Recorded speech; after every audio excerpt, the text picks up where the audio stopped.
Utilisation fraction heating and ড্রাইভসে তোমাদের tariff বলে একটা টপিক রয়েছে, যেখান থেকে প্রত্যেক বছর একটা সেট কোশ্চেন এসেছে। তো এই যে ট্যারিফ বলে যে চ্যাপ্টারটা আছে, এটা বেসিক্যালি আমরা যে ইলেকট্রিসিটি ইউজ করছি তার জন্য আমাদের একটা বিল পে করতে হয়। তো এই ইলেকট্রিসিটির বিলটা কীভাবে বানানো হয়, মানে ইলেকট্রিসিটি বিল তৈরি করার সময় কোন কোন ফ্যাক্টরকে ইনক্লুড করে তার দামটাকে কনসিডার করা হয়, তো সেই জায়গাগুলো নিয়ে আমাদের বেসিক আইডিয়া এখানটায় পড়ানো হয়। তো এই চ্যাপ্টারটা পড়ার আগে যে কয়েকটা জিনিস তোমাদের একটু পুরনো টপিক থেকে রিভিশন করতে হবে, যেটা এর আগের সেমিস্টারে তোমরা পড়ে এসেছিলে পাওয়ার প্ল্যান্ট ইঞ্জিনিয়ারিংয়ে।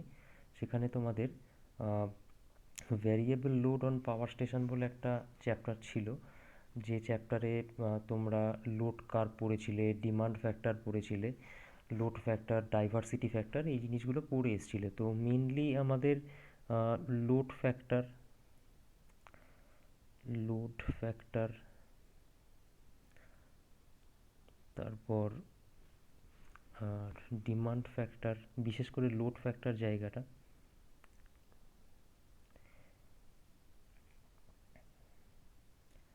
তো এগুলো কি একটু দেখে রাখতে হবে, না হলে গিয়ে এই চ্যাপ্টারটার বেসিক কনসেপ্টে বুঝতে অসুবিধা হবে। ইভেন এর ওপর বেস করে যে ম্যাথামেটিক্যাল প্রবলেমটাও করাবো সেখানটাতেও এই জায়গাগুলো নিয়ে কথা আসবে। বিশেষ করে লোড ফ্যাক্টরের সিগনিফিকেন্সটা কি, লোড ফ্যাক্টর বেশি হলে আমাদের কস্ট অফ ইলেকট্রিসিটি বেশি হবে না কম হবে, ডিমান্ড ফ্যাক্টরের ক্ষেত্রে কস্ট পার ইউনিট, মানে কস্ট পার ইউনিট এনার্জিতে খরচ বাড়বে না কমবে, সেই জায়গাগুলো একটু দেখতে হবে তোমাদেরকে। ইভেন এখানে একটা টার্মও আসে, যেটা একটু আগে বললাম, ম্যাক্সিমাম ডিমান্ড। এই জিনিসটা কি সেটা তোমাদেরকে একটু দেখে নিতে হবে, যেটা এর আগের সেমিস্টারে করানো হয়েছিল। ইভেন দেখা যাচ্ছে এরকম যে এই সেমিস্টারের কোশ্চেন যেটা হয় ইউটিলাইজেশন, সেখানে লোড ফ্যাক্টর বা ডিমান্ড ফ্যাক্টরের ডেফিনেশান এসছে বা ম্যাক্সিমাম ডিমান্ডের ডেফিনেশান এসছে, যদিও সেগুলো সিলেবাসের সঙ্গে সরাসরি যুক্ত নয়, বাট স্টিল এসছে, কারণ যেহেতু এগুলোর উপর বেস করেই আমাদের চ্যাপ্টারটা। তো যাই হোক, আমাদেরকে তাহলে এই জিনিসগুলো কিন্তু আগে থেকে একটু রিভাইজ করে রাখতে হবে। রিভাইজ করো, যদি সেখানে বুঝতে কারো অসুবিধা হয় আমাকে বলবে পার্টিকুলারলি, সেই জায়গাটা তখন আমি বুঝিয়ে দেব। আচ্ছা, যাই হোক, তো আমরা যে চ্যাপ্টারটা পড়ছি, টপিকটা পড়ছি, সেটা হচ্ছে ট্যারিফ।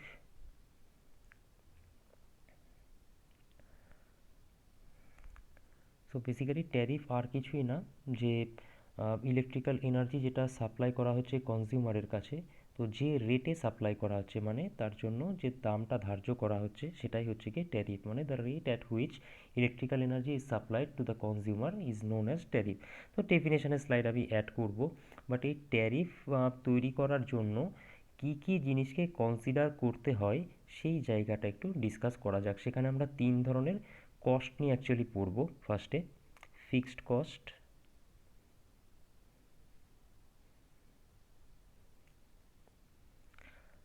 সেমি ফিক্সড কস্ট,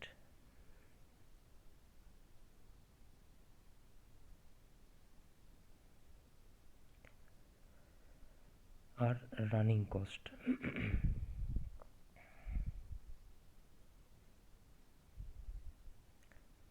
ফার্স্টে আমাদেরকে এই তিনটে টার্ম সম্পর্কে জানতে হবে। তিনটে টার্ম আমরা জানার পরে ট্যারিফের যে বিভিন্ন ভাগগুলো আছে সেগুলো নিয়ে ডিসকাস করব। ইভেন দেখা গেছে অনেক বছরেই এই ফিক্সড কস্ট বা সেমি ফিক্সড কস্ট বা রানিং কস্ট কী, সেটার উপর 2 থেকে 3 নম্বরের কোশ্চেন এসছে। তো চলো ফার্স্টে আমরা এগুলো কী সেটা একটু দেখে নিই।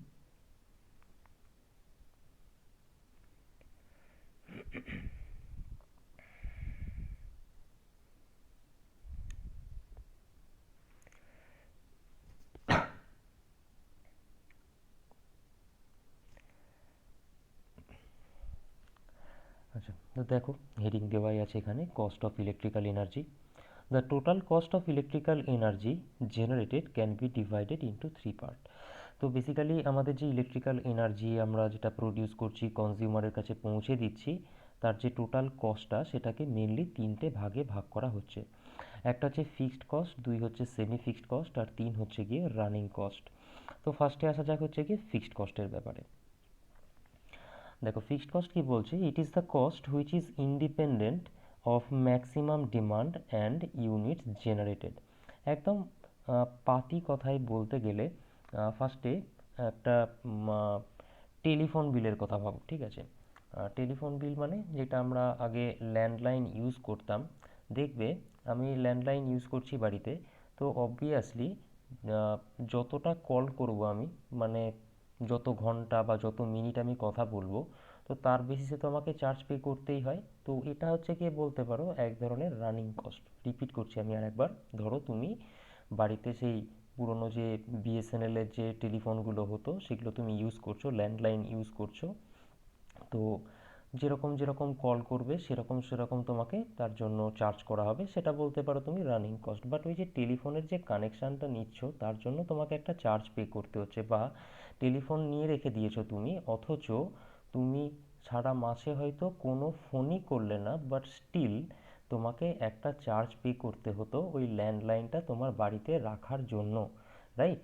সেটাই হচ্ছে গিয়ে ফিক্সড কস্ট। তো এগুলো কেন করা হয় সেই জায়গাগুলো আমরা দেখব। যদিও আমরা পড়ছি হচ্ছে ইলেকট্রিসিটি, সেখানে টেলিফোন করতে গেলেও আমি জাস্ট একটা এক্সাম্পল দেওয়ার জন্য এটাকে টানলাম আর কি, কম্পেয়ার করলাম। সিমিলার জিনিসটা আমাদের ইলেকট্রিসিটির ক্ষেত্রেও। তুমি একটা কাজ করবে, ধরো তোমার বাড়িতে তুমি যে হিসেবে বিভিন্ন ইলেকট্রিক্যাল ডিভাইসগুলো বা মেশিনগুলো ইউজ করছো তার উপর বেস করে তো তোমাকে বিল পে করতে হয়।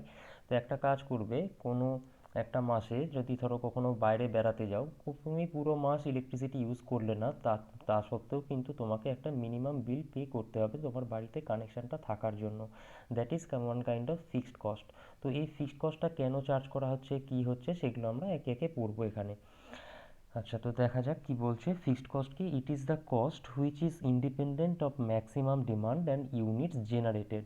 মানে ধরো একটা পাওয়ার প্ল্যান্ট আছে, সেই পাওয়ার প্ল্যান্টের উপরে যে ম্যাক্সিমাম ডিমান্ড আছে বা কতটা ইলেকট্রিসিটি প্রডিউস করছে তার উপরে এই কস্টটা ডিপেন্ড করে না। এবার তাহলে এই কস্টটাকে কেন নেওয়া হচ্ছে? দেখো, কারণ কারণ কথা হচ্ছে গিয়ে এরকম, আমি বাড়িতে ইলেকট্রিসিটি ইউজ করলাম না, তা সত্ত্বেও আমাকে কেন তার চার্জটা পে করতে হচ্ছে, দেখো সেই কারণটাও এখানে লেখা আছে। The fixed cost is due to the annual cost of central organization, interest on capital cost of the land, salaries of the high official। দেখো বেসিক্যালি একদম সহজ কথায় বলতে গেলে, ধরো একটা বড় পাওয়ার প্ল্যান্ট আছে, তার 300টা কনজিউমার আছে, ঠিক আছে? জাস্ট কথার কথা ভেবে নাও, একটা বড় পাওয়ার প্ল্যান্ট আছে, তার 300টা কনজিউমার আছে, মানে 300 জনকে ইলেকট্রিক্যাল এনার্জি ও সাপ্লাই দিচ্ছে। এবার সাপোজ তুমি ইলেকট্রিসিটি ইউজ করো বা না করো, পাওয়ার প্ল্যান্ট চালানোর জন্য তো লোক লাগবে, তাই না? এবার পাওয়ার প্ল্যান্ট চালানোর জন্য যারা অফিসিয়াল আছে, হায়ার অফিসিয়াল যারা আছে, সবাই না, যারা হায়ার অফিসিয়াল আছে তাদেরকে তো স্যালারি দিতে হচ্ছে। আচ্ছা, তারপরে যে পাওয়ার প্ল্যান্টটা বানানো হয়েছে, সেই পাওয়ার প্ল্যান্টটা একটা ল্যান্ডের উপর বানানো হয়েছে, সেটার কনস্ট্রাকশন কস্ট আছে। এবার অবভিয়াসলি যে পাওয়ার প্ল্যান্ট বানিয়েছে, গভর্নমেন্ট হোক বা কোনো প্রাইভেট সংস্থা হোক, যাই হোক না কেন, তারা যে পাওয়ার প্ল্যান্টটা বানিয়েছে সে নিজের ইনভেস্ট করেছে, তাছাড়া বাকিটা কী করেছে, ব্যাংক থেকে লোন নিয়েছে। অত কোটি টাকা তো নিজে টোটালটা দিয়ে তো করতে পারবে না, তাকে ব্যাংক থেকে লোন নিতে হবে। তো এই 300 জনের মধ্যে সাপোজ 280 জন হয়তো, কথার কথা বলছি, ওই মাসে ইলেকট্রিসিটি ইউজ করছে 20 জন ইলেকট্রিসিটি, 1 ইউনিটও ইলেকট্রিসিটি ইউজ করেনি, কোনো ইলেকট্রিসিটি ইউজ করেনি। ধরে রাখো সারা বাড়িতে লাইট অফ করেই ছিল, ফ্যান অফ করেই ছিল, কোনো ইলেকট্রিসিটি ইউজ করেনি। বাট যখন আমি বলছি যে 300 জনকে এই পাওয়ার প্ল্যান্ট সাপ্লাই দিচ্ছে, এই 20 জন ইউজ করুক সেই মাসে বা না করুক, এরকম কি কখনো হবে যে পাওয়ার প্ল্যান্ট ব্যাংকে গিয়ে বলবে তাহলে তুমি আমার ইন্টারেস্টটা কম নাও, কারণ এই মাসে তো 20 জন আমার ইলেকট্রিসিটি ইউজ করছে না?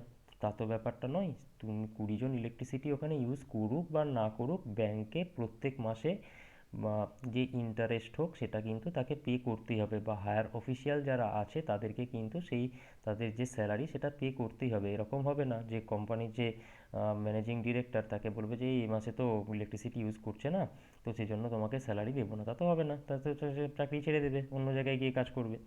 তো যাই হোক, তো ফিক্সড কস্ট হচ্ছে গিয়ে বেসিক্যালি এই জায়গাটার থেকেই আসছে। মানে একদম পাতি কথায় ভাবতে পারো যে তুমি একটা বিজনেস করতে চাও। চলো কারেন্ট ইলেকট্রিসিটি থেকে বাইরে বেরিয়ে এসো, ভাবো তুমি একটা বিজনেস করতে চাও। তো বিজনেস করার জন্য মানে তুমি একটা প্রোডাক্ট তৈরি করবে, প্রোডাক্টটা মার্কেটে যে বিক্রি করছো, তো তার জন্য তুমি কি দেখবে, তোমাকে প্রফিট করতে হবে প্লাস মার্কেটে যাতে মালটা বিক্রিও হয় সেরকমও তোমাকে ব্যবস্থা রাখতে হবে। তো তার জন্য একটা তোমাকে দাম নির্ধারণ করতে হবে, ওই জিনিসটাকে তুমি এই দামে বিক্রি করবে যাতে তোমার প্রফিটও হয় প্লাস হচ্ছে গিয়ে লোকেও সেই জিনিসটা কেনে, জিনিসটা ভালোও হয়। তো এই যে দামটা নির্ধারণ করবে আরবিট্রারিলি তোমার মনের মতন তো একটা দাম নির্ধারণ করবে না।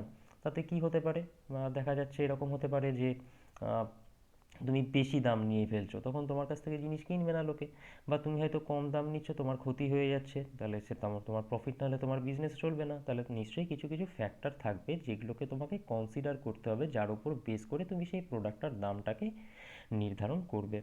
তো আমরা সেই জিনিসগুলোই এখানে দেখছি। তো তার মধ্যে একটা খুব ইম্পর্টেন্ট জায়গা হচ্ছে গিয়ে ফিক্সড কস্ট। তো ফিক্সড কস্ট বেসিক্যালি কি, যে annual cost of central organization, যে ইন্টারেস্ট পে করতে হচ্ছে ক্যাপিটালের ওপর বেস করে, বা যে হায়ার অফিসিয়াল আছে তাদের যে স্যালারি পে করতে হচ্ছে, সেটার জন্যই ফিক্সড কস্টটাকে ইনক্লুড করা হয় ট্যারিফ তৈরি করার সময়। তার মানে এই যে জিনিসটা সেটা কতটা ইলেকট্রিসিটি জেনারেট করছে তার উপর ডিপেন্ড করছে না, বা যে ম্যাক্সিমাম ডিমান্ড সেটার উপর ডিপেন্ড করছে না। তো ফিক্সড কস্ট যদি কি জিজ্ঞেস করে তাহলে এটুকু বলাই কিন্তু সাফিসিয়েন্ট। ফার্স্টে ডেফিনেশানটা দেবে যে ফিক্সড কস্ট ম্যাক্সিমাম ডিমান্ড আর ইউনিটস কতটা জেনারেট হচ্ছে তার উপর ডিপেন্ড করে না। আর এটা কেন চার্জ করা হচ্ছে না, ওই annual cost of central organization, interest on capital cost of land, salaries of the higher official, এগুলোর জন্যই আমাদের ফিক্সড কস্টটাকে ইনক্লুড করা হচ্ছে। দুই আসছি আমরা সেমি ফিক্সড কস্টে। দেখো কি বলছে, it is the cost which depends upon the maximum demand but it is independent of units generated. তার মানে সেমি ফিক্সড কস্ট কার উপর ডিপেন্ড করছে, ম্যাক্সিমাম ডিমান্ডের উপর ডিপেন্ড করছে। আর কতটা ইলেকট্রিসিটি ইউজ করছো তুমি, বা কতটা ইলেকট্রিসিটি প্লান্ট জেনারেট করছে তার উপর ডিপেন্ড করছে না। দেখো এর আগের সেমিস্টারে যখন পাওয়ার প্ল্যান্ট ইঞ্জিনিয়ারিং পড়েছিলাম তখন কিছু বিশেষ টার্ম আমরা সেখানে ইউজ করেছিলাম, যেমন plant capacity factor, reserve capacity. সেখানে আমরা এক্সপ্লেন করেছিলাম যে ম্যাক্সিমাম ডিমান্ড যদি বেড়ে যায় তাহলে কি কি প্রবলেম হতে পারে। দেখো আমরা যে লোড ফ্যাক্টর পড়েছিলাম, লোড ফ্যাক্টর কী ছিল ভালো করে খেয়াল করে দেখো, average load by maximum demand. যখন ডাইভার্সিটি ফ্যাক্টর পড়েছিলাম সেখানেও আমাদের sum of the individuals maximum demand নিয়েছিলাম। তো সেখানে আমাদের ডিটেলসে ডিসকাশন করা হয়েছিল, যার জন্য আমি বললাম যে শুরুতেই ফার্স্টে ওই জায়গাটা একটু ভালো করে রিভাইজ করে নেবে, যে ম্যাক্সিমাম ডিমান্ড যদি বেড়ে যায়। আমি একটু ছোট্ট এক্সাম্পল দিয়ে বলছি। ধরো একটা পাওয়ার প্ল্যান্ট বানানো হচ্ছে, ঠিক আছে। পাওয়ার প্ল্যান্টটা বানানো হলো 300 মেগাওয়াটের জন্য।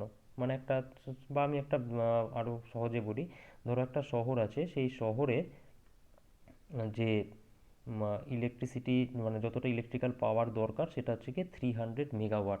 তো ধরো তুমি একটা পাওয়ার প্ল্যান্ট খুলবে। তো পাওয়ার প্ল্যান্ট খুলবে কেন, শুধুমাত্র এই সিটিটাকে ইলেকট্রিক্যাল এনার্জি সাপ্লাই দেওয়ার জন্যই, ঠিক আছে। আমি ধরলাম শুধু এই সিটিটাকেই তুমি ইলেকট্রিক্যাল এনার্জি সাপ্লাই দিতে চাও। তো তাহলে তুমি কি 300 মেগাওয়াটেরই প্ল্যান্ট ক্যাপাসিটি বানাবে? অবভিয়াসলি বানাবে না। সাপোজ আমি ধরলাম 400 মেগাওয়াট প্ল্যান্ট ক্যাপাসিটির একটা পাওয়ার প্ল্যান্ট বানালে। কেন 400 মেগাওয়াটের বানাচ্ছ? তার কারণ হচ্ছে গিয়ে 400 মেগাওয়াটের পাওয়ার প্ল্যান্টে তুমি এখন আপাতত 300 মেগাওয়াটই তৈরি করবে, কারণ যেহেতু টাউনটার ডিমান্ড বা সিটিটার ডিমান্ড হচ্ছে 300 মেগাওয়াট। বাট ভবিষ্যতে যখন পপুলেশন বাড়বে বা এই সিটির যখন চাহিদা বাড়বে, তখন যাতে তোমাকে পাওয়ার প্ল্যান্টটাকে আবার নতুন করে এক্সটেন্ড করতে না হয়, এই পাওয়ার প্ল্যান্টের সাহায্যে তুমি মানে যেহেতু এটার তৈরি করতে পারে কত, ম্যাক্সিমাম 400 মেগাওয়াট। তো ভবিষ্যতে যদি সিটির ডিমান্ড 300 থেকে বেড়ে 350 400 হয়ে যায়, তখন এই পাওয়ার প্ল্যান্ট দিয়ে সেটাকে আমরা সাপ্লাই দিতে পারবো। এবার তার মানে আমরা দেখতে পাচ্ছি ম্যাক্সিমাম ডিমান্ড যত সিটির বাড়তে থাকবে, মানে sum of the individuals maximum demand যত বাড়তে থাকবে, বা একটা ইন্ডিভিজুয়ালের ম্যাক্সিমাম ডিমান্ড যত বাড়তে থাকবে, সেটা প্লান্টের ম্যাক্সিমাম ডিমান্ডের উপর কিন্তু এফেক্ট ফেলবে বা ফেলতে পারে। তো তাতে কি করতে হবে, যদি ম্যাক্সিমাম ডিমান্ড সবার বাড়তে থাকে তাহলে প্লান্টের ক্যাপাসিটিও কিন্তু বাড়াতে হবে, নাহলে প্লান্ট তো সাপ্লাই দিতে পারবে না। আর প্ল্যান্টের ক্যাপাসিটি বাড়লে কি কি হতে পারে, কি কি জিনিস হতে পারে, এক, প্ল্যান্টটাকে তৈরি করার জন্য আরও বেশি ল্যান্ড দরকার। তার মানে তোমাকে আরও বেশি ল্যান্ড কিনতে হবে পাওয়ার প্ল্যান্ট বানানোর জন্য, আরও বেশি ইকুইপমেন্ট লাগবে, আরও বেশি মেশিন লাগবে, আরও বেশি এমপ্লয়ি লাগবে তাদেরকে স্যালারি দিতে হবে তোমাকে, তাহলে এত কিছু ফ্যাক্টর বাড়ছে, তার মানে অবভিয়াসলি ম্যাক্সিমাম ডিমান্ড যদি বাড়ে তার এফেক্ট প্লান্টের উপর কিভাবে পড়ে সেটা আমি একটু সংক্ষেপে বোঝানোর চেষ্টা করলাম এখানে, যেটা ডিটেলস তোমাদেরকে এর আগের সেমিস্টারে দেখানো হয়েছিল। তো তাহলে সেমি ফিক্সড কস্টের মধ্যে আমরা শুধুমাত্র ম্যাক্সিমাম ডিমান্ডের ফ্যাক্টরটাকে ইনক্লুড করব। তাহলে এখনও অবধি আমরা দুই ধরনের কস্টের কথা দেখলাম, একটা হচ্ছে ফিক্সড কস্ট, যেটা কিনা ম্যাক্সিমাম ডিমান্ড বা ইউনিট জেনারেট হচ্ছে কতটা তার উপর ডিপেন্ড করে না, ওগুলোর উপর কিছু ডিপেন্ড করে না, ডিপেন্ড করছে কার উপর, যে annual cost of central organization, ক্যাপিটালের উপর কতটা ইন্টারেস্ট পে করতে হচ্ছে, হায়ার অফিসিয়াল যারা আছে তাদের স্যালারির জন্য কত টাকা লাগবে, সেটা পড়ছে হচ্ছে ফিক্সড কস্টের মধ্যে। সেমি ফিক্সড কস্ট কি? সেমি ফিক্সড কস্ট হচ্ছে গিয়ে যেটা যেটা শুধুমাত্র ম্যাক্সিমাম ডিমান্ডের উপর ডিপেন্ড করে, but independent of unit generated, কতটা ইলেকট্রিসিটি ওই দিনে তৈরি করছে তার উপর ডিপেন্ড করে না। আচ্ছা, তাহলে এই গেল হচ্ছে কি আমাদের সেমি ফিক্সড কস্ট। আর তিন হচ্ছে গিয়ে রানিং কস্ট। রানিং কস্ট কি বলছে? It is the cost which, এক মিনিট, it is the cost which depends upon the number of unit generated. মানে এবার তুমি হচ্ছে যতটা ইলেকট্রিসিটি খরচ করবে তত বেশি তোমার দাম লাগবে, তাই না? তো এটা হচ্ছে কি আমাদের রানিং কস্ট। নামটা শুনেই বুঝতে পারছো, রানিং কস্ট শুনেই বুঝতে পারছো যে ডেলি যেরকম বেসিসে তুমি খরচ করছো তার উপর বেস করে তোমাকে দাম দিতে হবে। তাহলে রানিং কস্ট বেসিক্যালি কার উপর ডিপেন্ড করে, সেটা পাওয়ার প্ল্যান্ট পড়তে গিয়েও আমরা দেখেছিলাম যে আমরা যখন সাপোজ একটা থার্মাল পাওয়ার প্ল্যান্টের যদি রানিং কস্টের কথা বলি, সেখানে দেখো আমি যখন থার্মাল পাওয়ার প্ল্যান্ট আর হাইড্রোইলেকট্রিক পাওয়ার প্ল্যান্টের ডিফারেন্স বলছিলাম, বা হাইড্রোইলেকট্রিক পাওয়ার প্ল্যান্টের সঙ্গে বাকি যে পাওয়ার প্ল্যান্টগুলো সেখানে পড়েছিলে কনভেনশনাল এনার্জিতে, সেখানে একটা ডিফারেন্স বলেছিলাম যে হাইড্রোইলেকট্রিক পাওয়ার প্ল্যান্টের রানিং কস্ট হচ্ছে গিয়ে সব থেকে কম। কেন? কারণ হাইড্রোইলেকট্রিক পাওয়ার প্ল্যান্টের র ম্যাটেরিয়াল কি ওয়াটার, আর ওয়াটারের তো কোনো দাম নেই। তাহলে তুমি যত ইলেকট্রিক্যাল এনার্জি ইউজ করো না কেন, জলের জন্য তোমার এক্সট্রা কোনো খরচ হচ্ছে না। বাট একটা থার্মাল পাওয়ার প্ল্যান্ট ভাবো বা অন্য একটা যে কোনো পাওয়ার প্ল্যান্টের কথা ভাবো কনভেনশনাল এনার্জি সোর্সের, যত বেশি ইলেকট্রিক্যাল এনার্জি লাগবে তত বেশি সেখানে কিন্তু থার্মাল পাওয়ার প্ল্যান্টের যদি এক্সাম্পল নাও, কয়লা তত বেশি লাগবে, কয়লা যত বেশি লাগবে কয়লা কিনতেও তত খরচ হবে। তার মানে এটাই হচ্ছে কি আমাদের running cost. So basically running cost depend করছে নাম্বার অফ ইউনিটস জেনারেটেডের ওপর। তাহলে আমরা দেখতে পাচ্ছি যে কস্ট অফ ইলেকট্রিক্যাল এনার্জি তিনটে ফ্যাক্টরে ভাঙা হচ্ছে। একটা হচ্ছে ফিক্সড কস্ট, ফিক্সড কস্ট হচ্ছে which is independent of maximum demand and আমাদের ইউনিটস জেনারেটেড। দুই হচ্ছে গিয়ে সেমি ফিক্সড কস্ট, যেটা শুধুমাত্র ডিপেন্ড করে হচ্ছে গিয়ে ম্যাক্সিমাম ডিমান্ডের ওপর, বাট ডিপেন্ড করবে না কার ওপর, আমাদের রানিং কস্টের উপর ডিপেন্ড করবে না। মানে রানিং কস্ট মানে পাতি কথায় হচ্ছে গিয়ে কতটা ইউনিট জেনারেটেড হচ্ছে তার উপর ডিপেন্ড করবে না। আর তিন হচ্ছে গিয়ে রানিং কস্ট, যেটা নাম্বার অফ ইউনিট জেনারেটেডের ওপর ডিপেন্ড করছে, ম্যাক্সিমাম ডিমান্ড বা অন্য কিছুর ওপর ডিপেন্ড করছে না। তাহলে আমরা যখন ট্যারিফ, মানে সাপোজ তুমি একটা পাওয়ার প্ল্যান্ট বানালে, খুললে, তুমি কনজিউমারকে সাপ্লাই দেবে, তখন যে রেটে তুমি সাপ্লাই দেবে, মানে যে দামটা তুমি ধার্য করবে, তখন তোমাকে এই তিনটে ফ্যাক্টর অবভিয়াসলি তোমাকে এই তিনটে ফ্যাক্টর ইনক্লুড করে তবে তার দাম তোমাকে ডিসাইড করতে হবে যে আমি কনজিউমারের কাছ থেকে এত টাকা চার্জ করব। তাহলে এই গেল হচ্ছে কি আমাদের বেসিক তিনটে টার্ম। এই তিনটের টার্মই কিন্তু পরীক্ষাতে অনেকবার এসছে, তো সেই জন্য একটা ডেফিনেশানটা ভালো করে করে রাখবে, আর কোন কস্টে কি ইনক্লুডেড হচ্ছে সেটাও একটু দেখে রাখবে। তাহলেই এক একটাতে যদি 2 থেকে 3 নাম্বার থাকে, এটুকু লিখলেই মোর দ্যান এনাফ পেয়ে যাবে। আচ্ছা, তো এরপরে আমরা আসবো ট্যারিফের যে বেসিক ডেফিনেশানটা আমি লেকচারের শুরুতে বলেছিলাম সেটাকে নিয়ে। Sorry.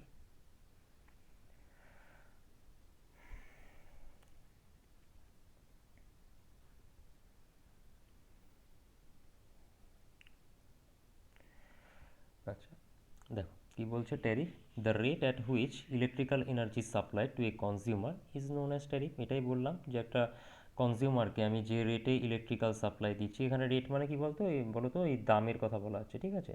The rate at which electrical energy is supplied to a consumer is known as tariff. Electrical এনার্জিকে আমরা যে রেটে বা যে দামে আমরা সাপ্লাই দিচ্ছি আর কি একটা কনজিউমারকে, সেটাকে আমরা ট্যারিফ বলি। জেনারেলি কোনো বড় কোশ্চেনের সঙ্গে 1 নম্বরের কোশ্চেনের হিসেবে চলে আসতে পারে। যে সাপোজ তোমাকে বললো what do you mean by tariff, ট্যারিফের ডিজায়ারেবল ক্যারেক্টারিস্টিক বা অবজেক্টিভ কি, আর তার সঙ্গে বললো বিভিন্ন ধরনের ট্যারিফগুলো এক্সপ্লেন করতে, বা পার্টিকুলার কোনো একটা ট্যারিফ এক্সপ্লেন করতে বললো, তো তখন ওই 1 নম্বরের কোশ্চেন হিসেবে ট্যারিফ কাকে বলে এই জিনিসটা আসে। আচ্ছা, 1 মিনিট।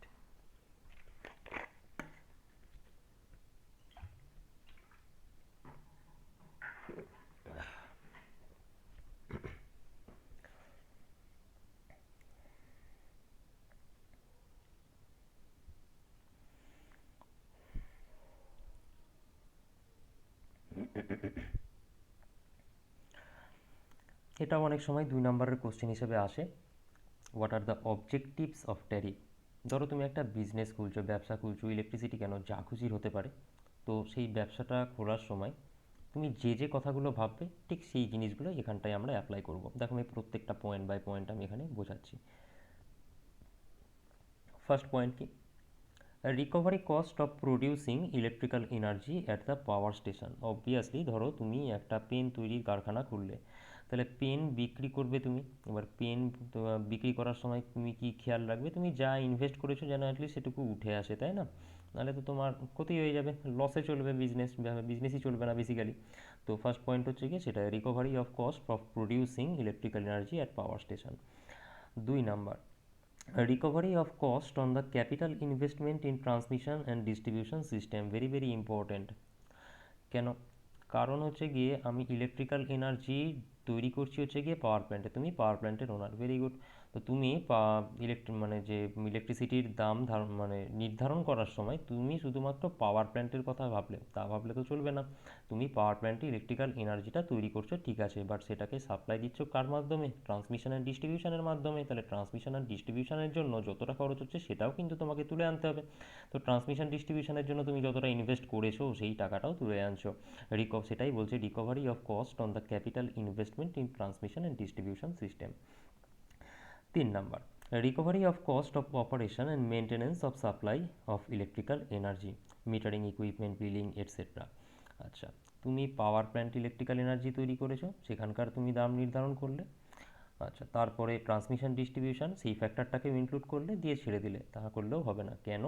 তার কারণ হচ্ছে গিয়ে এই যে জিনিসপত্রগুলো আছে, তুমি ইনস্টলের জন্য যে খরচ হয়েছে শুধু তো সেটা তুললে হবে না, তোমাকে তার মেনটেন্যান্সের খরচও তো তুলতে হবে। এরকম তো না যে একটা অল্টারনেটর বা একটা ট্রান্সফরমার তুমি সাপোজ 5 লাখ টাকা দিয়ে কিনে ইনস্টল করে দিয়েছো, ট্যারিফের মাধ্যমে ওই 5 লাখ টাকাই তুলে আনবে, তাহলে তো হবে না। সেটার মেনটেন্যান্সের খরচও তোমাকে কিন্তু সেই থেকেই, ট্যারিফ থেকেই তুলে আনতে হবে। ইভেন শুধু তাই না, যখন ইলেকট্রিসিটি সাপ্লাই দিচ্ছ তুমি, সাপোজ একটা বাড়িতে ইলেকট্রিসিটি সাপ্লাই দিলে, তাহলে তোমাকে কিন্তু সেখানে মিটারও বসাতে হবে। মিটার বসানোর টাকা তো তাহলে তোমাকে সব কিছু সেগুলো কিন্তু ইনক্লুড করতে হবে। তো সেটা এখানটাই বলা হয়েছে।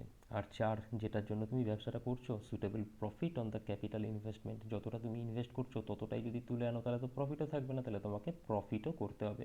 তো অবজেক্টিভ অফ দ্য ট্যারিফ, মানে তুমি যে বিজনেস করছো, সাপোজ এই যে পেন তৈরির কারখানা খুলেছিলে, পেন বিক্রি করার সময় তোমাকে যে যে জিনিসগুলো মাথায় রাখতে হবে, এখানেও আমরা সেই জিনিসগুলো দেখলাম। যে ইলেকট্রিক্যাল এনার্জি পাওয়ার স্টেশনে প্রডিউস করার সময় যতটা ক্যাপিটাল ইনভেস্টমেন্ট হয়েছে সেটাকে তুলে আনতে হবে, ট্রান্সমিশন ডিস্ট্রিবিউশনের জন্য ক্যাপিটাল ইনভেস্টমেন্ট সেটাকে তুলে আনতে হবে, মেনটেন্যান্স এগুলোর জন্য আমার যে টাকা ইনভেস্ট হচ্ছে সেগুলোকেও বার করতে হবে, প্লাস সেই সঙ্গে কিছুটা প্রফিটও লাগবে। তো যদি বলে what are the objectives of tariff, তাহলে এই পয়েন্টগুলো আমাদের সেখানে মেনশন করতে হবে। এরপর আমরা দেখব desirable characteristics of tariff.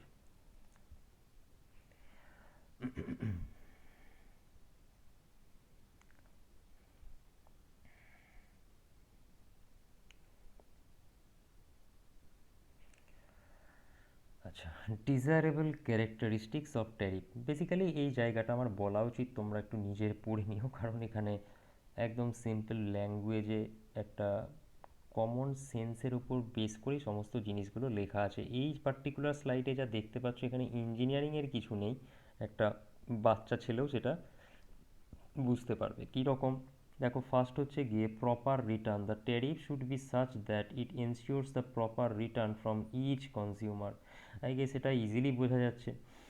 In other words, the total receipts from the consumer must be equal to the cost of producing and supplying electrical energy plus reasonable profit। তো এটার জন্যই তো তুমি বিজনেস করবে, তাই না? যা ইনভেস্ট করেছি ততটা তোমাকে তুলে আনতে হবে উইথ সাম প্রফিট। তো সেটাই হচ্ছে গিয়ে প্রপার রিটার্ন। এটা গেল এক। 2 হচ্ছে গিয়ে ফেয়ারনেস। ফেয়ারনেস মানে ওই যে ছোটোবেলায় অঙ্ক করতে, পাটিগণিতে অসাধু ব্যবসায়ীর অঙ্ক, যে 50 গ্রাম 100 গ্রাম, 100 গ্রামের বাটখারা ইউজ করে সে 80 গ্রাম দিচ্ছে। তো নিশ্চয়ই তার ব্যবসা বেশি দিন চলবে না নিশ্চয়ই, তাই না? কারণ সে ধরা পড়বেই এক সময়। তো এখানেও ব্যাপারটা হচ্ছে গিয়ে সেরকমই, যে tariff must be fair so that different types of consumer R satisfied with the rate of charge of electrical energy. তুমি যতটা চার্জ নিচ্ছ একটা কনজিউমারের কাছ থেকে, সেটা যদি জাস্টিফাইড না হয় তাহলে সে তোমার কাছ থেকে কেন ইলেকট্রিসিটি নেবে? এটাই হচ্ছে পাতি কথায়। মানে সাপোজ তুমি ইলেকট্রিসিটি ইউজ করছো, তো ইলেকট্রিসিটির জন্য ধরলাম যে পার ইউনিট মানে 1 কিলোওয়াট আওয়ারের জন্য এমন একটা চার্জ নিচ্ছে যেটা তুমি বুঝতে পারছো যে তোমাকে ঠকাচ্ছে। বা এরকম হলো যে তুমি সারা মাস ইলেকট্রিসিটি ইউজ করলে না, তাহলে তোমার একটা মিনিমাম কস্ট নেওয়া উচিত, যেটা যে ফিক্সড কস্টটাকে ইয়ে করবে আর কি, ফিক্সড কস্টের ফ্যাক্টরটা ইনভলভ করবে। কিন্তু দেখা যাচ্ছে সেটার জন্যই চেয়ে বসলো 5,000 টাকা। নিশ্চয়ই তখন তুমি বুঝতে পারবে যে এই জিনিসটা ঠিক হচ্ছে না, তাহলে সেক্ষেত্রে তুমি কি ইলেকট্রিসিটি আর ইউজ করবে না। তো সেটাই হচ্ছে গিয়ে আমাদের ফেয়ারনেস। 3 হচ্ছে গিয়ে সিম্পলিসিটি। আচ্ছা, সিম্পলিসিটি মানে কি, তুমি এমন ধরো এই এত কিছু যে আমরা ফ্যাক্টর ইনক্লুড করছি, সেই ফ্যাক্টর ইনক্লুড করে তো ট্যারিফটাকে বানাবো, দিয়ে দেখা গেল এতটা জটিল সেই ক্যালকুলেশন হয়ে গেল যে যেটা কেউ বুঝতেই পারছে না। এবার কেউ মানে কারা বুঝতে পারছে না, আমরা ইঞ্জিনিয়ারিংয়ের লোক, তাতেই আমাদের বুঝতে অসুবিধা হয়। তাহলে ভাবো ইলেকট্রিসিটি কত গ্রামে গঞ্জে পৌঁছাচ্ছে, যেখানে মানুষ লিটারেট নয়, এডুকেটেড নয়, যাদের স্কুল এডুকেশন কমপ্লিট হয়নি, তাহলে তারা বুঝতে পারবে না। আর তাহলে মানে কমপ্লেক্সিটি যত বেশি হবে, তাহলে তাদের ক্ষেত্রে কিন্তু বোঝা তত মুশকিল হবে। আর লোকে যত বুঝবে কম, তার তখন মনে হবে কি এই তাহলে আমাকে ঠকাচ্ছে। তাহলে টোটাল জিনিসটার একটা কিন্তু সিম্পলিসিটিও থাকতে হবে। সেটাই দেখো বলছে, the tariff should be simple so that an ordinary consumer can easily understand. A complicated tariff may cause an opposition from the public which is generally distrustful of the supply company. যে বললাম, না বুঝতে পারলেই ভাববে যে তাহলে তো আমাকে ঠকাচ্ছে। 4 হচ্ছে গিয়ে রিজনেবল প্রফিট। এটা আমি আর আলাদা করে বোঝাচ্ছি না, এটা নিজেই পড়ে নেবে, আই গেস বুঝতেই পারছো। 5 হচ্ছে গিয়ে অ্যাট্রাকটিভ মানে একদম পাতি কথায়, সাপোজ তুমি একটা পাড়ার দোকানে গেলে, জিজ্ঞেস করলে একটা খাতার দাম কত, তোমাকে বললো হচ্ছে গিয়ে 5 টাকা। খুব ভালো। এবার 5 টাকা, তুমি 10টা খাতা নিলে, তাহলে দাম কত হলো 50 টাকা। তুমি কি এক্সপেক্ট করবে ভাই আমাকে 2 টাকা ছাড় দে, আমি তো 10টা খাতা একসঙ্গে নিয়েছি। যে একটা খাতা নিচ্ছে তার কাছে 5 টাকা নিচ্ছ, ঠিক আছে, কিন্তু তোমাকে বললো যে না আমি 50 টাকায় নেবো, তুমি 10টা নাও, 20টা নাও, একটা নাও। তখন তোমার কি মনে হবে যে না আমি তাহলে একটু দূরে যাই, কোনো একটা বড় যদি পাইকারি দোকান থাকে সেখানে যাই, যদি 48 টাকা 49 টাকা নেই, তাহলে তো আমার 1-2 টাকা সেভ হবে, আমি লজেন্স খাবো এই দিয়ে। গিয়ে তুমি দেখলে, হ্যাঁ সেখানে গিয়ে পেয়েও গেলে, বা সেখানে গিয়ে দেখলে যে না সে 50 টাকায় নিচ্ছে, 10টা খাতার জন্য 50 টাকায় নিচ্ছে, কিন্তু তার সঙ্গে দেখা যাচ্ছে তোমাকে একটা 3 টাকার পেন ফ্রি দিচ্ছে। তাহলে তুমি সেখানেই যাবে, তাই না? তার মানে কেন, ওখানে জিনিসটা অ্যাট্রাকটিভ হলো অনেকটা। তো এখানেও ব্যাপারটা সেরকম, এখানে অবভিয়াসলি তোমাকে লজেন্স বা পেন ফ্রি দেবে না, বাট এখানে ব্যাপারটা কি বলছে দেখো, the tariff should be attractive so that a large number of consumer are encouraged to use electrical energy. এবার কিভাবে জিনিসটাকে অ্যাট্রাকটিভ বানানো হয় সেটা আমরা আস্তে আস্তে দেখতেই পাবো যখন ট্যারিফের বিভিন্ন ভাগগুলো পড়ব। ওকে, তাহলে এইভাবে এইগুলো আমাদের বেসিক জিনিস গেল। তো ফার্স্টে আমরা 3 ধরনের কস্ট দেখলাম, fixed cost, semi fixed cost, আর লাস্টে ছিল রানিং কস্ট। তারপরে আমরা ট্যারিফ কি সেটা দেখলাম, ট্যারিফের যে অবজেক্টিভ সেগুলো দেখলাম, আর তার উপর আমরা ডিজায়ারেবল ক্যারেক্টারিস্টিক্স কী থাকার কথা ট্যারিফে, সেই জায়গাগুলো দেখলাম। এবার আমরা একে একে ট্যারিফের যে বিভিন্ন ভাগগুলো আছে সেগুলো দেখব। সমস্ত কিছু আজকে পড়বো না, আজকে মেন কয়েকটা যেটা ইম্পর্টেন্ট সেগুলো আমরা দেখব, কিছু জিনিসের পরের দিন আমরা পড়বো।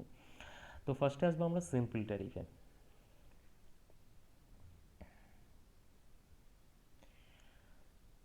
সিম্পল ট্যারিফ আমি একটু আগেই পড়িয়ে দিয়েছি তোমাদের অজান্তেই, ওই যে একটা খাতার দাম 5 টাকা, তাহলে 10টা খাতার দাম 50 টাকা, এরকম ব্যাপার। দেখো কি বলছে, simple tariff, when there is a fixed rate per unit of energy consumed it is called a simple tariff or uniform tariff. তার মানে বেসিক্যালি তোমাকে সাপোজ বলে দিল 1 ইউনিটের দাম হচ্ছে গিয়ে 5 টাকা, তোমাকে বলে দিল 1 ইউনিটের দাম হচ্ছে 5 টাকা। তো এবার তুমি 10 ইউনিট ইউজ করো, তোমার 50 টাকা লাগবে। যে 20 ইউনিট ইউজ করবে তার 100 টাকা লাগবে। যে যত বেশি ইউজ করবে তার তত বেশি লাগবে। এটাই হচ্ছে গিয়ে সিম্পল ট্যারিফ। তাহলে সিম্পল ট্যারিফ আই গেস বোঝা গেছে। এটারই আর একটা নাম হচ্ছে আমাদের ইউনিফর্ম ট্যারিফ। এবার এই ট্যারিফটার অ্যাডভান্টেজ এটাই, খুবই সিম্পল, যে কেউ বুঝবে, একটা বাচ্চা ছেলে বুঝে যাবে। অসুবিধে কোথায়? প্রথমত অসুবিধে আমরা যারা ছোটোখাটো কনজিউমার আছে, আমি দুদিককার অসুবিধা এখানে বলছি, কনজিউমারদের অসুবিধাও বলছি, যার কোম্পানি তারও অসুবিধার কথা আমি এখানটায় বলছি।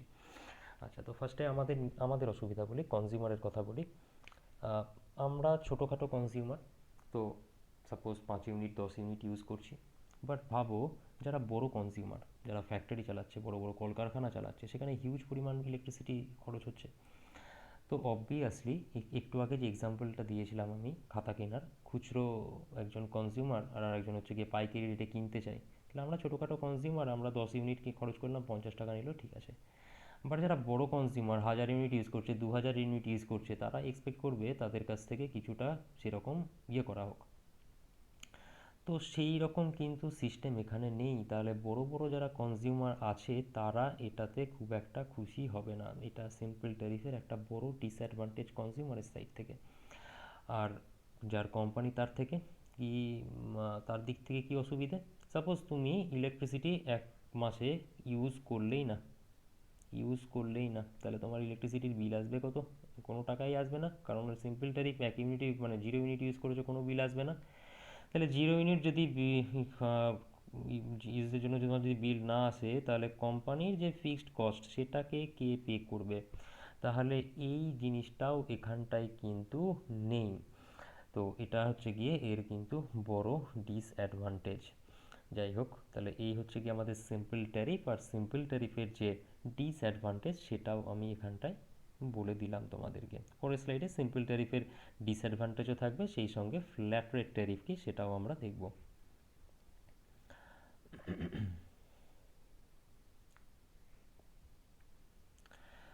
দেখো ডিসঅ্যাডভান্টেজগুলো ওগুলোই লেখা আছে।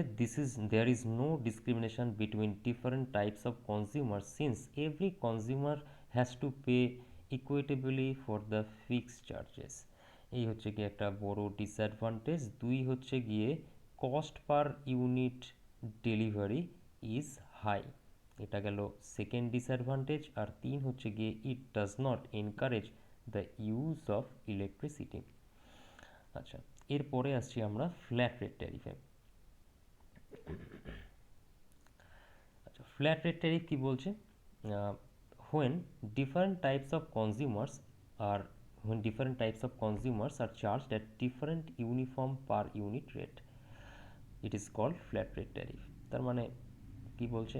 যে বিভিন্ন ধরনের কনজিউমারকে বিভিন্নভাবে চার্জ করা হবে। বেসিক্যালি এখানে কনজিউমারকেই 2 ধরনের লোডের জন্য চার্জ করা হয়। মানে লাইট লোডের জন্য একরকম, পাওয়ার লোডের জন্য আর একরকম, এই রকম চার্জ করা হয়, ঠিক আছে। তো সেটা এখানটায় আমরা পড়ব। এখানে একটা এক্সাম্পল দেওয়া আছে খুব সুন্দর, দেখো। In this type of tariff, the consumers are grouped into different classes. Different class ভাগ করা হয় বললাম, and each class of consumers is charged at different uniform rate. প্রত্যেককে আলাদা রেটে চার্জ করা হয়। For instance, the flat rate per kilowatt hour মানে পার unit for lighting load may be 60 পয়সা। তার মানে লাইটিং লোডের জন্য পার ইউনিটে চার্জ করছে সাপোজ 60 পয়সা। আর পাওয়ার লোডের জন্য ইউজ করছে হচ্ছে কত, 55 পয়সা, 5 পয়সা কম করছে। তাহলে লাইট লোডের জন্য একরকম চার্জ করছে, আর এদিকে পাওয়ার লোডের জন্য একরকম চার্জ করছে। তাহলে একটা অসুবিধে দূর হলো, যারা বেশি পাওয়ার লোড ইউজ করছে তারা একটু অ্যাট্রাক্টেড ফিল করবে যে আমাদের 5 পয়সা পার ইউনিট কম নিচ্ছে। তো এটা হচ্ছে গিয়ে এর একটা অ্যাডভান্টেজ। বা ডিসঅ্যাডভান্টেজ কোথায়? তাহলে লাইট লোডের জন্য একরকম মিটার বসাতে হবে, পাওয়ার লোডের জন্য আর একরকম মিটার বসাতে হবে। তার মানে এই ইনস্ট্রুমেন্টের খরচ আমার কিন্তু বেড়ে গেল, এটাও আমাদেরকে খেয়াল রাখতে হবে। ডিসঅ্যাডভান্টেজগুলোকে একটু দেখা যাক। Since the flat rate tariff varies according to the way the supply is used, separate meters are required for lighting load, power load, etc. This makes the application such a tariff expensive and complicated. এটাই তো আমরা discuss করলাম। এই যদি এই একটা point দিয়ে দাও, that will be more than enough for your semester examination. আচ্ছা, তাহলে এই গেল হচ্ছে কি এর একটা বড় ডিসঅ্যাডভান্টেজ, যে এখানে আমাদের আলাদা আলাদা মিটার লাগছে।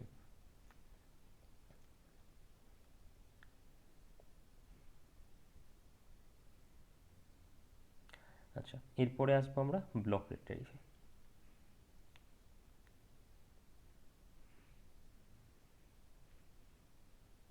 এইটা most probably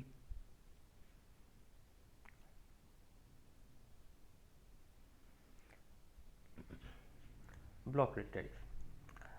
When a given block of energy is charged at a specified rate and the succeeding blocks of energy are charged at progressively reduced rate, it is called a block rate tariff. এখানে তারপর একটা খুব সুন্দর example দেওয়া আছে, সেই এক্সাম্পলের উপর base করে আমরা বুঝতে পারবো টোটাল ব্যাপারটা। ব্লক মানে কি বলা হচ্ছে সেখানেই বুঝতে পারবে। মানে সাপোজ ধরো একটা রেঞ্জ করে দিল যে 0 থেকে 100 কিলোওয়াট আওয়ার বা 0 থেকে 100 ইউনিট অবধি তোমাকে একটা রেটে চার্জ করা হবে, 100 থেকে 150 অবধি আর একটা রেটে চার্জ করা হবে, মানে বিভিন্ন স্ল্যাব করে দিচ্ছে তোমাকে। দেখো কি বলছে এখানটায়, in block rate tariff the energy consumption is divided into blocks and price per unit is fixed in each block। মানে যতটা এনার্জি কনজিউম করছো সেটা কোন ব্লকে পড়বে, কোন স্ল্যাবে পড়বে সেটা তোমাকে দেখতে হবে। দেখো বলছে the price per unit in the first block is the highest. মানে সাপোজ তুমি কথার কথা বলছি, 200 kWh ইউজ করছো, ঠিক আছে, 200 kWh ইউজ করছো, তাহলে এর বিল তোমাকে কিভাবে পে করতে হবে সেটা কোম্পানির একটা নিয়ম বানিয়ে দিয়েছে, যে যারা 0 থেকে 100 ইউনিট, আমি বারবার আর ইউনিটটা লিখছি না, kWh, 0 থেকে 100 ইউনিট ইউজ করবে, সেখানে প্রত্যেক ইউনিটের জন্য, কথার কথা বলছি, 2 টাকা করে লাগবে তার, ঠিক আছে, তার 2 টাকা করে লাগবে। আচ্ছা, তারপরে দেখ বলছে যে যারা 100 থেকে 150 ইউনিট ইউজ করবে তাদের সাপোজ 1 টাকা 80 পয়সা করে লাগবে। যারা সাপোজ 150 থেকে 200 ইউনিট ইউজ করবে তাদের সাপোজ 1 টাকা 70 পয়সা করে লাগবে। সেটাই দেখো এখানে বলা হচ্ছে, এক্সাম্পলটা এবার দেখো। For example, for the first 30 unit, এখানে আমি 0 থেকে 100 বলে যারা 30 ইউনিট নিয়ে এক্সাম্পলটা দিচ্ছে, প্রথম for the first 30 unit may be charged at 60 পয়সা পার ইউনিট। তাহলে 0 থেকে 30 ইউনিট মানে 0 থেকে 30 কিলোওয়াট আওয়ারের জন্য পার কিলোওয়াট আওয়ারে 60 পয়সা করে চার্জ করছে। The next 25 unit at a rate of 55 পয়সা পার ইউনিট। তার মানে 30-এর পর থেকে 30 থেকে তোমার 55, মানে 31 থেকে 55 অবধি ভাবো, সরি 31 থেকে, হ্যাঁ 55 অবধি, 31 থেকে 55 অবধি 55 পয়সা পার ইউনিট করে। তাহলে কি সেই পাইকারি রেটের ব্যাপারটা চলে এলো, যে যত বেশি ইউজ করছে এখানে তাকে কিছুটা ছাড় দেওয়া হচ্ছে। তাহলে এখানেও এটা আমাদের অ্যাডভান্টেজ একটা, তাই না? The advantage of such a tariff is that consumer gets an incentive to consume more electrical energy. This increases the load factor. যত বেশি ইলেকট্রিক্যাল এনার্জি ইউজ করবে তত এখানে আমাদের লোড ফ্যাক্টর বাড়ছে, hence the cost of generation is reduced. আবার ওখানটায় সেই আমাদের লোড ফ্যাক্টর ব্যাপার চলে এলো, লোড ফ্যাক্টর সমান average load by maximum demand. Load factor বাড়া মানে বেসিক্যালি ম্যাক্সিমাম ডিমান্ড কমছে, আর ম্যাক্সিমাম ডিমান্ড কমলে কীভাবে কস্ট পার ইলেকট্রিসিটির যেটা প্রোডাকশন সেটা কমে, সেটা ওই লোড ফ্যাক্টর একটু রিভাইজ করে তোমাদের দেখতে হবে, আবার না বুঝতে পারলে তখন আমাকে জানাবে। তারপরে হচ্ছে কি মোস্ট ইম্পর্ট্যান্ট সেমিস্টার পরীক্ষার জন্য, 2 পার্ট ট্যারিফ, মোস্ট ইম্পর্ট্যান্ট। শুধু 2 পার্ট ট্যারিফ না, পরে আমরা 3 পার্ট ট্যারিফও পড়বো, এই দুটোই হচ্ছে সবথেকে বেশি important. 2 part tariff, when the rate of electrical energy is charged on the basis of maximum demand of the consumer and units consumed, it is called 2 part tariff। দেখো এর আগে অবধি আমরা যা যা পড়ে এসেছি, সিম্পল ট্যারিফ বলো, ফ্ল্যাট রেট ট্যারিফ বলো বা ব্লক রেট ট্যারিফ বলো, সেখানে কোথাও ম্যাক্সিমাম ডিমান্ডের কথা বলা হয়নি। আর শুরুতেই আমরা বলেছি যে ম্যাক্সিমাম ডিমান্ডের উপর কিন্তু কস্ট পার ইউনিট সেটা ডিপেন্ড করে, তাই না? যার জন্যই তো আমরা ওখানটায় 3টে রেট নিয়ে পড়লাম, মানে fixed cost, semi fixed cost, running cost. তো ম্যাক্সিমাম ডিমান্ডকে কিন্তু আগের 3টে যে আমরা ট্যারিফ পড়লাম সেখানে কোথাও ধরা হচ্ছিল না, যেটা ওই 3টে ট্যারিফেরই একটা ডিসঅ্যাডভান্টেজ বলতে পারো, যে মালিক তার দিক থেকে বলতে পারো, ঠিক আছে, সেখানটায় তার ক্ষতি হচ্ছে বলতে পারো। তো এখানটায় 2 পার্ট ট্যারিফে আমরা সেই চার্জটাকে কিন্তু ইনক্লুড করছি। তার মানে এখানে একটা কনজিউমারের কাছ থেকে দুটো জিনিসের ওপর বেস করে চার্জ করা হবে। এক, সে কতটা ইলেকট্রিক্যাল এনার্জি ইউজ করছে তার ওপর বেস করে তাকে দিতেই হবে, যেটা হচ্ছে গিয়ে তার রানিং কস্ট। আর 2, কতটা ম্যাক্সিমাম ডিমান্ড তার সেটার উপরেও তাকে চার্জ পে করা হবে। যার ম্যাক্সিমাম ডিমান্ড যত বেশি তাকে তার উপর বেস করে কিন্তু চার্জ দিতে হবে। তাহলে 2 পার্ট ট্যারিফের ক্ষেত্রে রানিং কস্ট আর আমাদের ম্যাক্সিমাম ডিমান্ডের জন্য যে সেমি ফিক্সড কস্ট দুটোকেই ইনক্লুড করা হলো। তাহলে দেখেই বুঝতে পারছো যে 2 পার্ট ট্যারিফ বাকি এখনও অবধি যতগুলো ট্যারিফ পড়েছি তাদের মধ্যে কিন্তু অনেক বেশি অ্যাডভান্টেজিয়াসের থেকেও, শব্দটা খুব ভালো হবে যদি আমি বলি যে অনেক বেশি জাস্টিসিয়েবল, তাই না? জাস্টিফাইড পাতি কথায়। তো two part tariff very very important. কি বলছে, the when the rate of electrical energy is charged on the basis of maximum demand of the consumer and the units consume, মানে আমাকে ইউনিট কতটা কনজিউম করছি তার উপর বেস করেও charge করা হবে, আমার ম্যাক্সিমাম ডিমান্ড কত হচ্ছে তার উপরে বেস করেও চার্জ করা হবে। তো এটার ম্যাথমেটিক্যাল এক্সপ্রেশনটা আমরা একটু দেখে নেব এবার।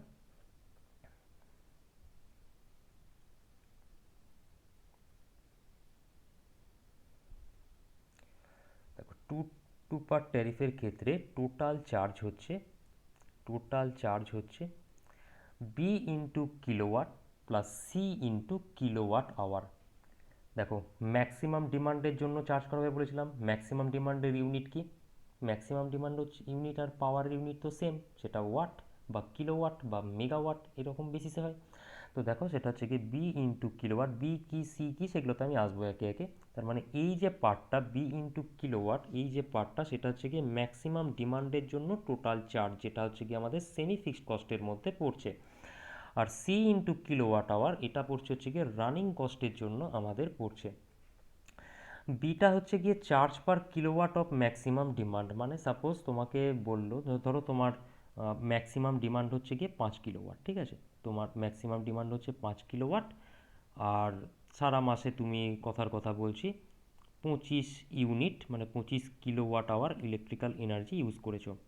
তুমি যার কাছ থেকে ইলেকট্রিক্যাল এনার্জি নিচ্ছ সে তোমাকে বলে দিয়েছে যে এই যে ম্যাক্সিমাম ডিমান্ডের জন্য প্রতি কিলোওয়াট ম্যাক্সিমাম ডিমান্ডের জন্য তোমাকে 2 টাকা দিতে হবে, আর প্রতি কিলোওয়াট আওয়ার ইলেকট্রিসিটি ইউজ করার জন্য তোমাকে 3 টাকা দিতে হবে। তাহলে তোমার টোটাল চার্জ কত হবে, 5×2 = 10 আর 3×25 = 75, 75×10 = 85 টাকা হবে।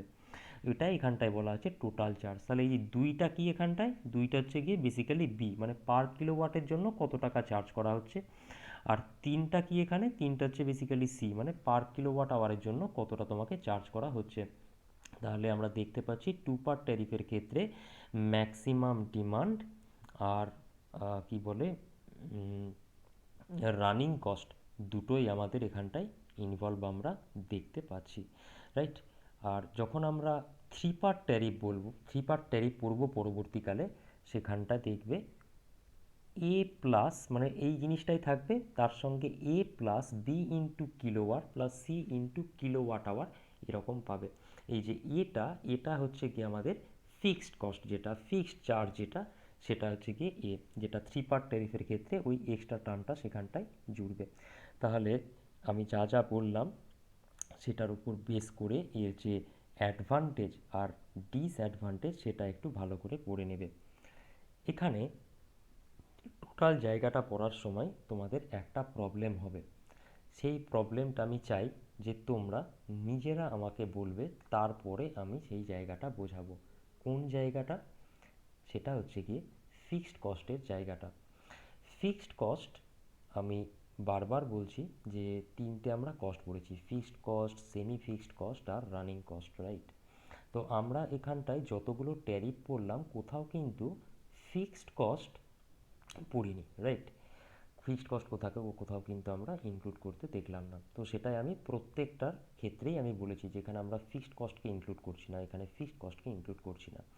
বাট যখন ডিসঅ্যাডভান্টেজ পড়তে যাবে বই থেকে, সেখানে একটা জিনিস প্রত্যেকটাতেই প্রায় একটা ডিসঅ্যাডভান্টেজ পাবে, যে কনজিউমারদেরকে বেশি ফিক্সড কস্ট পে করতে হচ্ছে ইররেসপেক্টিভ অফ কতটা সে ইলেকট্রিক্যাল এনার্জি কনজিউম করছে। তো তখন তোমার মনে হবে সেখানটায় যে আমি তো এখানে বললাম যে ফিক্সড কস্ট তো আমরা এখানে ইনক্লুড করলামই না, অথচ তাহলে ফিক্সড কস্ট পে করার কোশ্চেন কোত্থেকে এলো। তো সেটা আমাকে তোমরা নিজেরা অ্যানালিসিস করে একটু বলার চেষ্টা করবে, তারপরে আমি ব্যাপারটা তোমাদেরকে বলবো। দেখো, আমি এখানে আমাদের দুটো সাইডকে বেস করে পড়াচ্ছি, একটা কনজিউমারের সাইড আর একটা হচ্ছে গিয়ে যে কোম্পানির মানে এমপ্লয়ার যে তার সাইড, দুটো জায়গাকে বেস করেই পড়াচ্ছি। তো আমি একদিকে বলছি যে এখানে ফিক্সড কস্টকে ইনক্লুড করার কোনো জায়গা নেই, তার মানে আমি কিন্তু ওটা কনজিউমারের সাইড থেকে বলছি মানে কারণ কনজিউমার তো ওই ফর্মুলার উপর বেস করে কোথাও ফিক্সড কস্টের টার্মই পাচ্ছে না, বাট তা সত্ত্বেও ডিসঅ্যাডভান্টেজ একটা জিনিস দেখবে প্রত্যেকটা জায়গায়, যে কনজিউমারকে বেশি ফিক্সড কস্ট পে করতে হচ্ছে। তো আমাকে সেটা তোমরা এক্সপ্লেন করার চেষ্টা করবে, যদি না পারো তখন আমরা এর পরের দিনের যে লেকচারটা থাকবে সেখানটাই আমরা সেটাকে ডিসকাস করব। বেসিক্যালি এর পরের দিন আমাদেরকে আরও 3 ধরনের ট্যারিফ পড়তে হবে: maximum demand tariff, power factor tariff আর 3 পার্ট ট্যারিফ। তো সেখানটায় আমরা যখন শেষ হয়ে যাবে তখন এই যে ডিসপুট যেটা এখন তোমাদের মনে হবে সেই জায়গাটা আমি সেখানটায় ক্লিয়ার করবো, and that is very very important, মানে বোঝার জন্য। পরীক্ষাতে তার উপর বেস করে কোনো কোশ্চেন হবে না, বাট তোমাদের নিজেদের বোঝার জন্য। তাহলে যাই হোক, আমরা এখন অবধি যা যা পড়লাম সেটাকে যদি আমি একটু সাম আপ করে বলার চেষ্টা করি, আমরা 3 ধরনের কস্ট পড়েছি, রাইট? একটা হচ্ছে গিয়ে ফিক্সড কস্ট পড়েছি, 2 হচ্ছে গিয়ে সেমি ফিক্সড কস্ট পড়েছি, 3 হচ্ছে রানিং কস্ট পড়েছি। তারপরে আমরা ট্যারিফের ডেফিনেশান দেখলাম, ট্যারিফের অবজেক্টিভ দেখলাম, তারপর ট্যারিফের ডিজায়ারেবল ক্যারেক্টারিস্টিক্স কি হওয়া উচিত সেটা দেখলাম। আচ্ছা, তারপরে কতগুলো ভাগ পড়েছি আমরা সেখানটায়, তার মধ্যে একটা ভাগ পড়েছি আমরা সিম্পল ট্যারিফ, তারপরে পড়েছি আমাদের ফ্ল্যাট রেট ট্যারিফ, সংক্ষেপে লিখছি এখন, পুরো ল্যাঙ্গুয়েজ লিখছি না। তারপর আমরা ব্লক রেট ট্যারিফ পড়েছি, অ্যান্ড ফাইনালি যেটা পড়লাম, যেটা বললাম ভেরি ভেরি ইম্পর্টেন্ট, সেটা হচ্ছে কি 2 পার্ট ট্যারিফ। তো 2 পার্ট ট্যারিফ যখন লিখবে সেটা আমি বলে রাখি, 2 পার্ট ট্যারিফটা হলো তোমাকে 3 পার্ট ট্যারিফের শর্ট নোট লিখতে দিল। তাহলে যে ডেফিনেশানটা আছে ডেফিনেশানটা লিখবে, তারপরে এই যে ফর্মুলা টাইপের যেটা আছে সেটা লিখবে, লাস্টে হচ্ছে গিয়ে অ্যাডভান্টেজ ডিসঅ্যাডভান্টেজ লিখে দেবে। এই এখানে এই যে জিনিসগুলো আছে এগুলো তোমার নিজের কনসেপশনে নিজের বোঝার জন্য, এগুলো তোমাকে আলাদা করে শর্ট নোটে লিখতে হবে না। তো যাই হোক, আমরা এই যে জিনিসটা পড়লাম তার উপর বেস করে একটা ছোট্ট অঙ্ক করে নিই, তাহলে জিনিসটা পুরোপুরি কমপ্লিট হয়ে যাবে।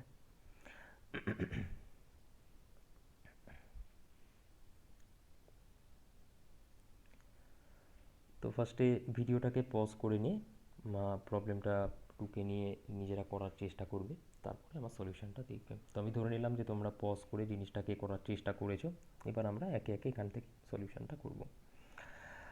আচ্ছা, তো কি বলছে, the maximum demand of A consumer is 20 ampere at 220 volt and total energy কনসামশন। আচ্ছা, ঠিক আছে, তার মানে এখানে ম্যাক্সিমাম ডিমান্ড, দেখো ম্যাক্সিমাম ডিমান্ডের ইউনিট কি বলেছিলাম, নর্মাল পাওয়ারের ইউনিট, বাট ম্যাক্সিমাম ডিমান্ড এখানটায় কারেন্ট আর ভোল্টেজের থ্রুতে বলছে। দেখো বেসিক্যালি আমরা এখানে এসির কথা বলছি আর কনজিউমারের কথা বলছি, মানে আমাদের মতন কনজিউমার সিঙ্গেল ফেজ কনজিউমার হবে, তো তাদের ক্ষেত্রে পাওয়ার ইকুয়ালস টু কী হয়, P equals to V I cos phi.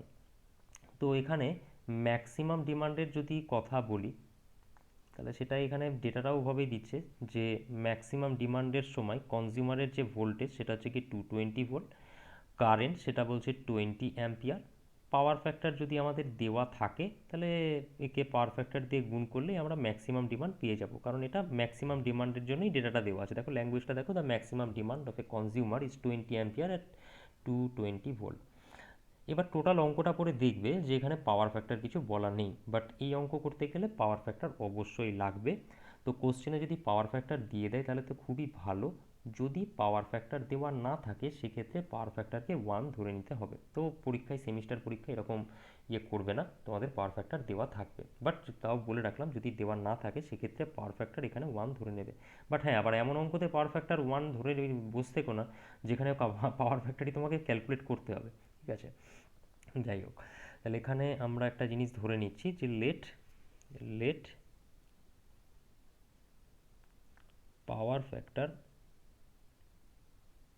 Equals to 1, মানে অনেক ট্যারিফের অনেক অঙ্ক থাকে যেখানে পাওয়ার ফ্যাক্টর দেওয়া থাকে না, তো সেখানে দরকার পড়লে পাওয়ার ফ্যাক্টরকে 1 ধরতে হবে। ইভেন অনেক অঙ্ক থাকবে যেখানে লোড ফ্যাক্টরও দেওয়া থাকে না, সেখানে লোড ফ্যাক্টরকেও 1 ধরে নিয়ে করতে হয় অঙ্কটা, ঠিক আছে? কারণ আমরা জানি যে লোড ফ্যাক্টরের ভ্যালু বা ম্যাক্সিমাম ভ্যালু কত হতে পারে, 1 বা লেস দ্যান 1 হয়, লেস ইকুয়ালস টু 1 হয়। তো লোড ফ্যাক্টর ভ্যালু না দেওয়া থাকলে যেখানে লাগবে সেখানে 1 ধরে নিতে হবে। মোস্ট প্রবলি এই অঙ্কটাই সেই অঙ্কটা যেখানে লোড ফ্যাক্টর ধরতে হবে। যাই হোক, আচ্ছা, আর টোটাল এনার্জি যেটা বলে দিয়েছে সেটা হচ্ছে কি আমাদের টোটাল ইউনিট লিখে নিই আমি, বা টোটাল এনার্জি কনজাম্পশন।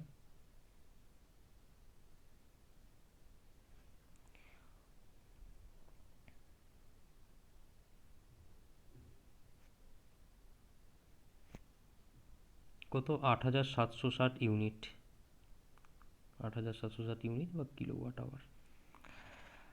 ঠিক আছে, আচ্ছা ম্যাক্সিমাম ডিমান্ড বার করে ফেলি। Maximum demand, maximum demand generally কোশ্চেনে দিয়ে দেওয়াই থাকে, এখানে একটু ইয়ে করে তোমাদের হ্যারাস করার জন্য দেয়নি, আর কিছুই না। ভোল্টেজ কত? 220 ভোল্ট। কারেন্ট হচ্ছে 20 অ্যাম্পিয়ার, পাওয়ার ফ্যাক্টর ধরে নিয়েছি 1, তাহলে P equals to V I cos phi হয়েই গেল। ইউনিট কি হবে? ডিমান্ড বার করছি মানে ইয়ে, তাহলে ওয়াট, তাহলে 220 ইন্টু 20 ওয়াট। এবার একটা ব্যাপার হচ্ছে গিয়ে এখানে কিলোওয়াট আওয়ারে আছে আর এখানে ওয়াটে আছে, তাহলে আইদার এই ওয়াটকে কিলোওয়াটে নিয়ে যেতে হবে, না হলে এই কিলোওয়াট আওয়ারকে ওয়াট আওয়ারে নিয়ে যেতে হবে। এবার বেসিক্যালি আমাদের এনার্জি কনজাম্পশনের যে অঙ্কগুলো থাকে বা পাওয়ার প্ল্যান্টের যে ইলেকট্রিক্যাল এনার্জি জেনারেশনের অঙ্কগুলো থাকে যেখানে প্রচুর এনার্জি জেনারেট হয়, তো বড় ইউনিটে আমরা এক্সপ্রেস করার চেষ্টা করি, তো সেই জন্য ওয়াটটাকে আমি কিলোওয়াটে নিয়ে যাচ্ছি। এরকম কোনো ব্যাপার নেই ওয়াটকেই কিলোওয়াটে নিয়ে যেতে হবে, কিলোওয়াট আওয়ারকে ওয়াট আওয়ারে নিয়ে যাওয়া যাবে না, এরকম কোনো ব্যাপার নেই। আমি যদি এটাকে ওয়াট আওয়ারে নিয়ে যাই না, তাহলে এই সংখ্যাটা অনেক বড় হয়ে যাবে, দেখতে ভালো লাগবে না বা ক্যালকুলেশনে জটিলতা বাড়বে, তো সেই জন্যই আমি এই ওয়াটটাকে কিলোওয়াটে নিয়ে যাচ্ছি। তো ওয়াটকে কিলোওয়াটে নিয়ে যেতে গেলে কি করতে হবে? 1000 দিয়ে ভাগ করতে হবে, একে 1000 দিয়ে ভাগ করলাম, এত কিলোওয়াট। ক্যালকুলেটারে ক্যালকুলেট করে দেখো, এটা আসবে হচ্ছে 4.4 কিলোওয়াট। দেখো বলছে কি, if the energy is charged at the rate of 20 paisa per unit for 500 hours use of maximum demand per Anam plus 10 পয়সা per unit for additional unit. আচ্ছা, সেন্টেন্সটা যেহেতু অনেকটা বড়, ল্যাঙ্গুয়েজটা বুঝতে একটু অসুবিধা হতে পারে, বাট আমি ভেঙে ভেঙে করাচ্ছি যাতে তোমাদের বুঝতে অসুবিধে না হয়। বলছে প্রথম 500 ঘন্টা, ঠিক আছে, if the energy is charged at the rate of 20 paisa per unit for 500 hours, তো প্রথম 500 ঘন্টা যেটা বলছে, প্রথম 500 ঘন্টা,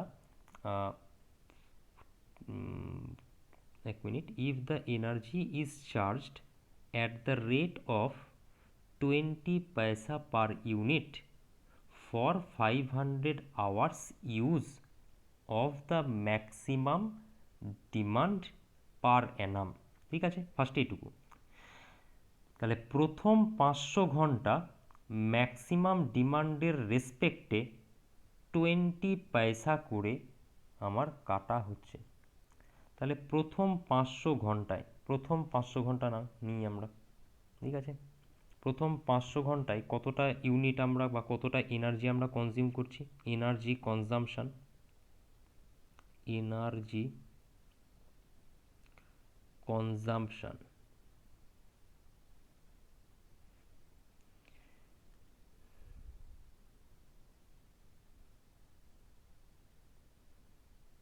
in 500 hours।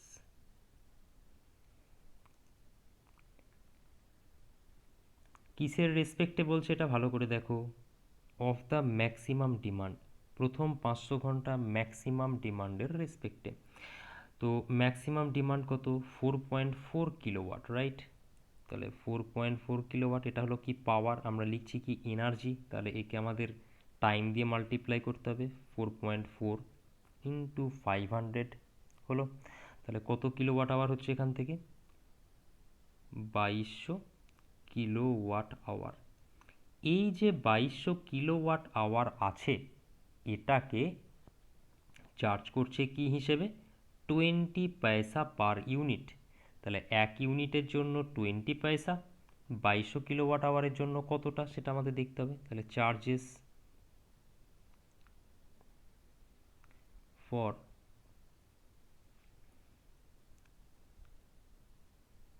এত কিলোওয়াট আওয়ার, সমান কত হবে 20 পয়সা, তাই তো? 20 পয়সা মানে 20/100 এত টাকা ইন্টু 2200 করে দেখো, আসবে 440 টাকা, ₹440। আচ্ছা, টোটাল কতটা এনার্জি কনজামশন হচ্ছে 8760, আর কতটার জন্য আমি এখন অবধি চার্জ পে করলাম 2200, বাকি কতটা এনার্জি পড়ে থাকলো? তাহলে রিমেনিং ইউনিটস,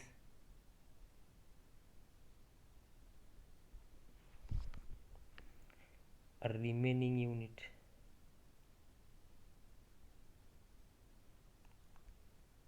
8760 মাইনাস কতটা হয়েছে 2200, এত কিলোওয়াট আওয়ার সমান কত হচ্ছে 6500 কিলোওয়াট আওয়ার। টোটাল আমি 8760 কিলোওয়াট আওয়ার এনার্জি কনজিউম করছি, তার মধ্যে প্রথম মানে এই যে 2200 কিলোওয়াট আওয়ার আমাকে 20 পয়সা করে চার্জ করা হয়েছে পার ইউনিটের জন্য। তো 2200-র জন্য তো পয়সা আমি দিয়ে দিলাম, বাকি কতটা পড়ে থাকলো সেটা 8760 থেকে বাদ দিব, সেটা করে পেলাম কত 6500, এটার দাম এখনও দেওয়া হয়নি আমাকে, সেটার জন্য রেট কত দিয়ে দিয়েছে দেখো 10 পয়সা পার ইউনিট। তাহলে প্রথমটা ছিল ম্যাক্সিমাম ডিমান্ডের জন্য একটা চার্জ পে করলাম, এখন এই 10 পয়সার মানে 10 পয়সা করে 6500 কিলোওয়াট আওয়ার আমাকে পে করতে হবে। তাহলে এটার জন্য কতটা লাগছে দেখতে হবে, চার্জেস ফর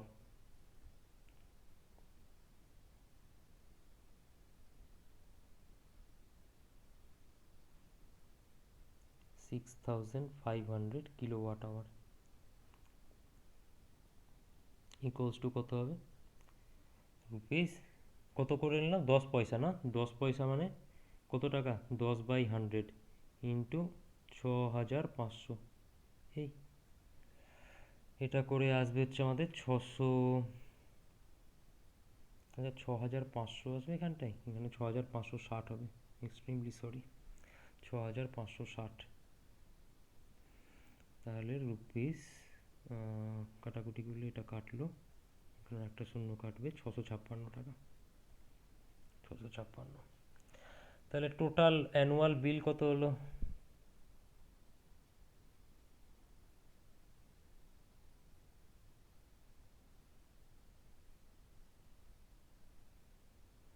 প্রথম 2200-র জন্য আমরা পে করেছি 440 টাকা, আর 6560-এর জন্য পে করেছি 656 টাকা।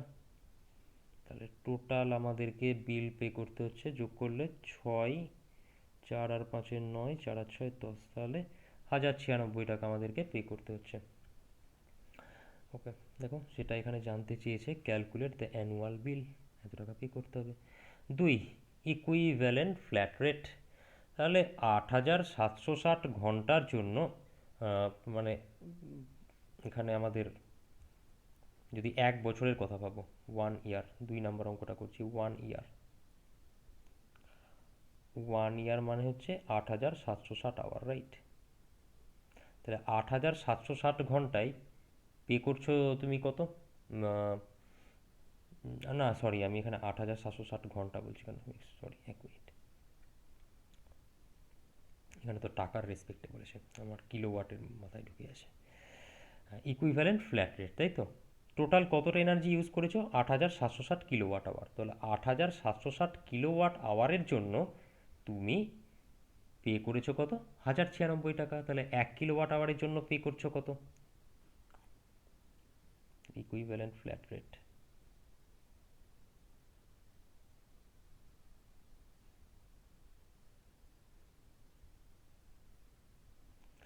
8760-এর জন্য 1096 টাকা, তাহলে 1 কিলোওয়াট আওয়ারের জন্য কত 1096/8760, এত এত করে আসবে দেখবে রুপি 0.125, মানে বেসিক্যালি 12.5 পয়সা।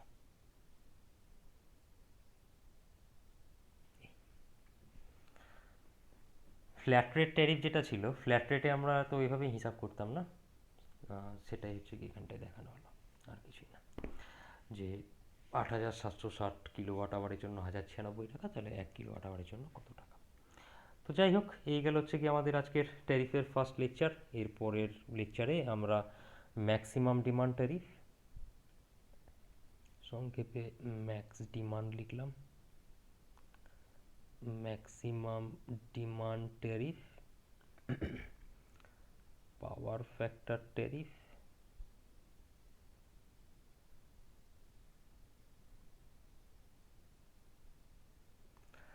আর 3 পার্ট ট্যারিফ।